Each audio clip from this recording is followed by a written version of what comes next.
Imagine waking up one morning and seeing a breaking headline flash across your screen. European Central Bank quietly adds digital assets to its reserves. Your phone starts buzzing. Twitter is in chaos, financial news channels are running special coverage, and group chats are blowing up. What is the first asset people assume just got the green light? Most will instantly shout, Bitcoin. But when you look at what central banks actually say and how they actually operate, that instinctive answer starts to look very wrong. In this video, we dig into why the ECB openly rejects Bitcoin for its reserves and why networks like XRP and XLM quietly start to look like a much better fit for the future of cross-border settlement and digital reserves. We are going to connect what Christine Lagarde really says about central bank reserves, why CBDCs and the digital euro matter more than most people realize, how XRP lines up with central bank requirements, and how tokenization, ETFs, and regulation are actively reshaping the entire crypto market right now. Stay with me, because by the end of this, you are going to see a very different picture of where this market is truly heading. Let's start with the uncomfortable truth that a lot of mainstream crypto narratives like to ignore. Christine Lagarde, president of the European Central Bank, is extremely clear when she talks about what belongs on a central bank balance sheet. She repeatedly emphasizes that central bank reserves must be liquid, secure, and safe. They must not be tainted by a strong association with money laundering or criminal activity. Based on those criteria, she is confident that Bitcoin does not fit the bill for central bank reserves and has said so in no uncertain terms. Now, you and I can argue about whether that is fair, especially when we know fiat currencies are used in crime and Bitcoin is increasingly monitored and regulated. But from the ECB's institutional perspective, Bitcoin still carries a historical stain from its early usage on darknet markets and illicit platforms.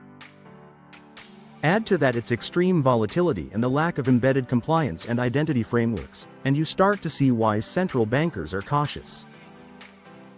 They are not asking, which coin pumps the hardest? They are asking, which asset helps us manage payments, risk, and compliance at scale? That alone pushes them toward a very different set of digital assets than the usual Bitcoin maximalist narrative would suggest. So I want you to reflect for a second.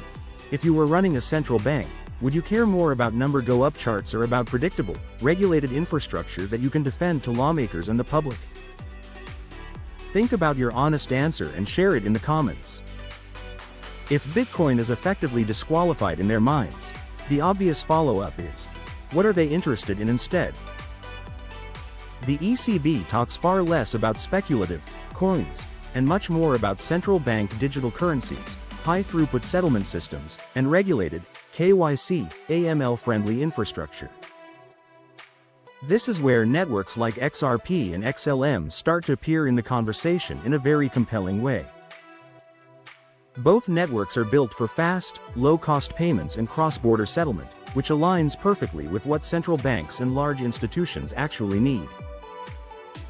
They are not looking for meme tokens, they are looking for high-reliability rails. On top of that, the XRP ecosystem especially has spent years building around compliance, sanctions screening, and institutional tooling. You see regulated entities, payment providers, and banks using XRP ledger infrastructure in controlled environments, pilots, and sandboxes where know your customer and anti-money laundering checks are built into the process. These networks also integrate with broader payment and messaging systems instead of living on a crypto island. That makes them candidates to sit underneath CBDCs and tokenized assets even when the general public is unaware of most of the pilot projects. Lagarde is not on stage saying, "We love XRP," and that is exactly the point. Central banks rarely endorse specific assets publicly, but under her leadership the ECB explores distributed ledger technology, runs sandbox experiments, and works with partners building on infrastructures like the XRP ledger. She does not allow technology through the front door of the ECB without regulatory and policy justification. So the real question becomes, when central banks finally start using or holding digital assets in their operations, are they more likely to reach for Bitcoin, or for something that actually looks like a compliant, institutional payments rail? Let me know in the comments whether you think BTC, XRP, XLM, or something else fits that world best and why. Lagarde's attention is heavily focused on building a digital euro that preserves monetary sovereignty in a digital age and keeps payment infrastructure under regulatory control. Central banks care about stability, control, and predictability, not speculation and memes. At the same time, a huge number of CBDC pilots around the world involve one private company that keeps showing up again and again: Ripple. Ripple works with central banks testing CBDCs, with commercial banks and payment companies running cross-border pilots, and with institutions exploring settlement and tokenization models. XRP sits at the core of Ripple's strategy in a very strategic way. Ripple does not tell retail investors to buy XRP. Instead, they build enterprise products where XRP functions as a bridge asset and settlement tool.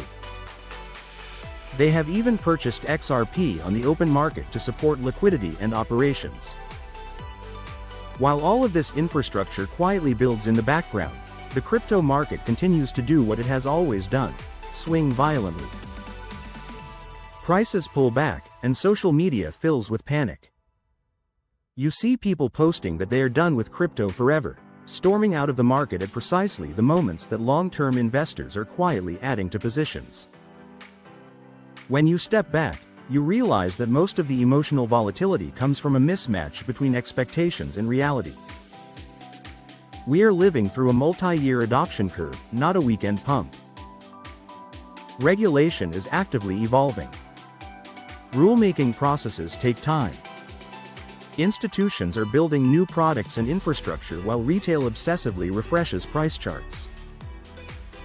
This is not a 3-day trade. It is a 3 to 10-year restructuring of how value moves through the global system. If you stare at the price of XRP, Bitcoin, or any other asset every single day, your emotions get hijacked. When the price goes up, you feel unstoppable. When it drops, you start questioning everything. A healthier frame is to decide honestly what your time horizon really is. Are you here for under a year, 1 to 3 years, 3 to 5 years, or 5 years and beyond? Drop your answer in the comments and see where you fit compared to everyone else. That simple reflection can shift you from reactive panic to strategic patience. While the emotional side of the market swings, something much larger is unfolding in parallel: the tokenization of real-world assets. You hear more and more from exchange CEOs, fintech founders, and traditional finance leaders that tokenization is not a passing fad but a structural shift. When they say tokenization is a freight train that cannot be stopped, they are talking about equity in private companies moving on-chain, real estate becoming programmable, funds and debt instruments becoming digital tokens, and 24/7, global access to assets that were once locked behind geography and business hours. Right now, this future is still early. Pilots run in limited jurisdictions. At the same time, a brand new market structure is emerging on the investment side. Spot ETFs for major assets appear and expand. Liquidity cycles in Bitcoin and other majors become increasingly tied to broader macro conditions, central bank reserves, and monetary policy decisions. Traditional institutions deepen their involvement step by step, moving from simple exposure into custody, trading, tokenization, and settlement. You see asset managers launching more sophisticated products tied to digital assets. Trading venues integrate both traditional and tokenized instruments. Large players accumulate sizable positions in assets like XRP, not through retail exchanges that trend on social media, but through funds, structured products, and long-term mandates. Every time a fund or institutional product takes XRP off the open market and locks it into a vehicle, the liquid float shrinks, changing the supply-demand balance for everyone else. Retail might capitulate during downturns, while institutions quietly accumulate through channels most people never look at. In parallel, legacy banks push back against fintechs and crypto-native companies applying for bank charters, trying to stop new entrants from becoming fully licensed competitors. Governments and regulators juggle competing objectives: innovation, investor protection, systemic stability, and global competitiveness. It is messy in the short term, but tremendously powerful in the long term. So where does all of this leave XRP and the ECB? The European Central Bank has been crystal clear that reserves must be liquid, secure, safe, and free from heavy money laundering stigma. In their current framework, Bitcoin does not qualify. Their public focus is on CBDCs, digital euros, and regulated settlement infrastructure. Meanwhile, Ripple and other infrastructure providers are not sitting on the sidelines. They are in pilots, in sandboxes, in policy discussions, and in integration projects with central banks and major institutions. Assets like XRP and XLM are engineered from the ground up to solve cross-border settlement, interoperability, and compliance problems. The world is moving toward tokenization, standardized messaging, and 24/7 markets. That does not guarantee that the ECB will hold XRP on its balance sheet tomorrow, and it would be irresponsible to state that as a certainty. But if you step back and think like a central banker who needs fast settlement, strong compliance, interoperability with CBDCs and legacy systems, and institutional-grade infrastructure, the list of viable digital assets gets very short. XRP is on that short list in a serious way. Now I want to turn this back to you and make this a real conversation, not just a one-way broadcast. If the ECB ever adds a digital asset to its balance sheet, which one do you believe has the highest probability and why? What is your personal time horizon for XRP and the broader digital asset space? Under a year, 1 to 3 years, 3 to 5, or 5+? And do you think the tokenization of real-world assets is overhyped right now, or still massively underrated relative to what is coming? Drop your answers in the comments, read what others are saying, and see where your thinking lines up with the rest of the community. If this breakdown helps you see past the day-to-day noise and understand the structural shift that is unfolding, make sure you support this kind of deeper content by engaging, sharing, and staying plugged in. We are living through the rewiring of the financial system. You can watch from the sidelines, or you can understand it early and position yourself with intention. Thanks for being here, and I am excited to walk through the next chapters of this journey together.